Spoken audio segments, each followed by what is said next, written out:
Hello সবার কি অবস্থা? ভাবলাম বিকালে স্নান টান করছিলাম, শাড়ি পরছিলাম অনেকদিন পরে, যাই ভাবলাম একটু ছাদে যাই। তো আমাদের ছাদের ঘরের ভিতর দিয়ে সিঁড়ি আছে, যার কারণে আর আমাদের ছাদটা অনেক সুন্দর, আর সচরাচর আমার ছাদে যাওয়া হয় না।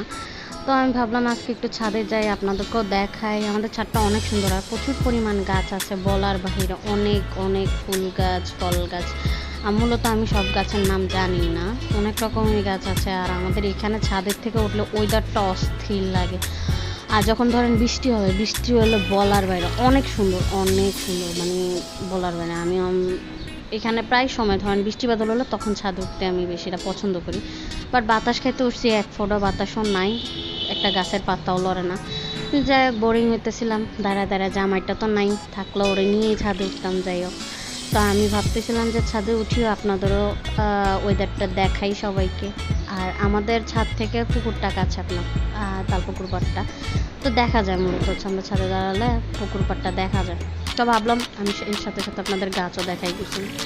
যেমন এটা জবা ফুল গাছ আছে, গোলাপ গাছ আছে, তুলসী গাছ আছে, এটা নয়নতারা গাছ বলে, হ্যাঁ নয়নতারা। তুলসী গাছ হিউজ গাছ। তারপরে এটা হচ্ছে জবা, লাল জবাটা বলে। তারপর অনেক গাছ, এগুলোর নাম পুরোপুরি জানি না। গেন্দা ফুল গাছ আছে। তারপরে হচ্ছে আপনার জামরুল গাছ, এটা ফুল আসছে অনেকবার, জামরুলগুলো একটু মজা না।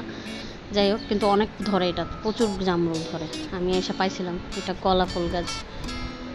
তারপরে এই যে এখানে গোলাপ আছে, গোলাপ গাছ আছে অনেক ধরনের, এটার নাম মূলত জানি না। আর এই হচ্ছে আরেকটা কলা ফুল গাছ, এটা আমার থেকে অস্থির লাগছে, এটা এখনো ফুটেনি। যাক, সবাই ভালো থাকবেন। যাই হোক, তারপর ঘরে চলে আসলাম। এই হচ্ছে আমার রুমের খুব বাজে অবস্থা।